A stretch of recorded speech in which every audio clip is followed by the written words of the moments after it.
The tropical sun of Florida scorched the asphalt to unbearable temperatures.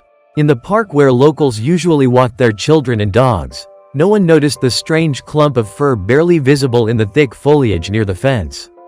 If not for a random gust of wind parting the branches, no one would have seen it. A white poodle, once well-groomed and surely loved, lay motionless, barely breathing. His fur was matted, his tongue hung dry from his mouth, and his eyes were closed. He didn't move. It seemed life had already left him. But his heart was still beating. A few more minutes, and that would have been it.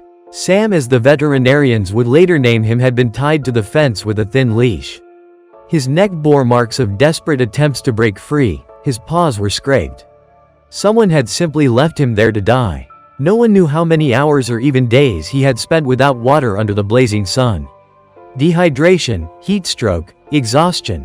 His chances of survival were close to zero. But fate gave him one single chance. A woman passing by noticed an unnatural glint in the foliage.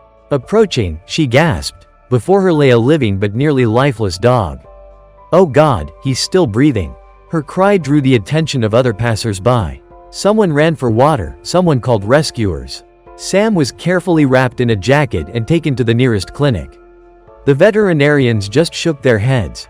His temperature was dangerously high, his pulse barely detectable. If he hadn't been found now, he wouldn't have made it.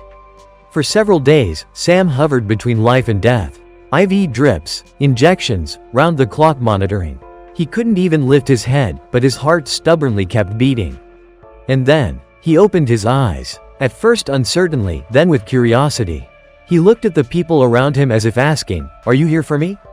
A month later, Sam was unrecognizable. His fur was soft again, his eyes bright. He had learned to trust once more. And then he was adopted. His new owner, an elderly retired teacher, saw his photo on social media and immediately knew, "That's my dog." Now, Sam sleeps in a cozy basket, walks by the sea, and adores dog-friendly ice cream. He has forgotten that terrible day. But those who saved him will never forget. Because a few more minutes, and he would have been gone.